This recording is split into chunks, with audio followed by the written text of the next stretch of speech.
Okay, chipping some golf balls outside the TourStriker studio, messing around with the FlexClicks. I got one on the lead hand, one on the trail hand. Now if we go from a setup position with a nice bend in the back of the left hand wrist, that little soft spot snuff box is going to be slightly on the back side of the grip.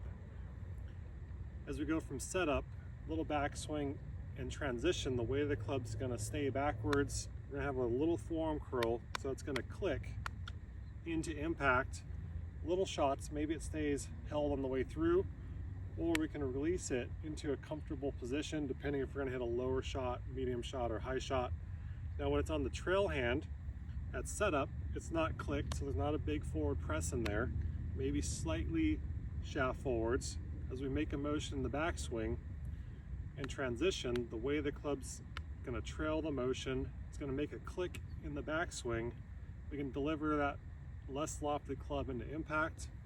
We can hold it off, or we can let it release through, or quicker release depending if we're going higher.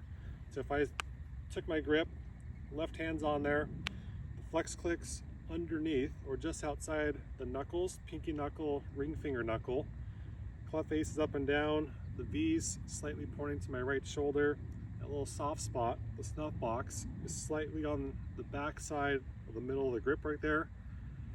As I go down, ball position, I'm just going to play it one back of center, just slightly back, grips pointing at my left hip.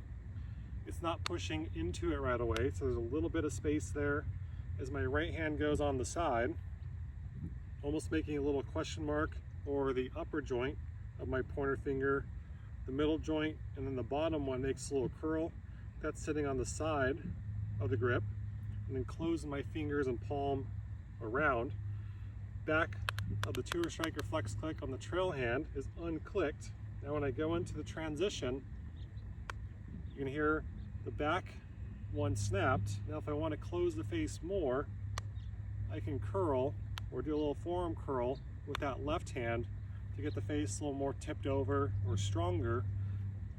If I do that from down the line view, little backswing as I transition, there's the first little click. If I want that loft, I can maintain it. If I want to turn it down and de-loft it a little bit more, that's where that lead side can click and de-loft that golf club. So if I'm making a couple little rehearsal swings here, just do them up in space, little setup, shaft just slightly forwards, ball just slightly back of center. We're going to go a little backswing. We're not going to click it right away. So a little backswing. Now as I transition, top one clicked, there's my little bottom one clicks, and I can turn on the way through to hit these little shots. So setup, shaft slightly forwards, not a ton, nothing's clicked yet, little backswing. There's a little double click, low lofted shot, my lob wedge. As I held my finish, the right one still clicked and the left one still clicked, so I haven't released the loft outwards.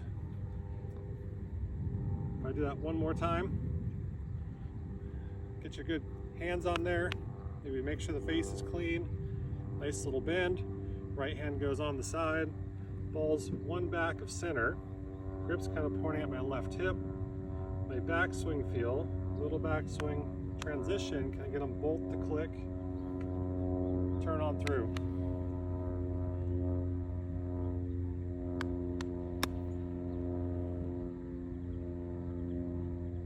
So there's a little bit lower shot in the short game. If we wanted to hit lower shots in the full swing, it'd be the similar idea, similar feels.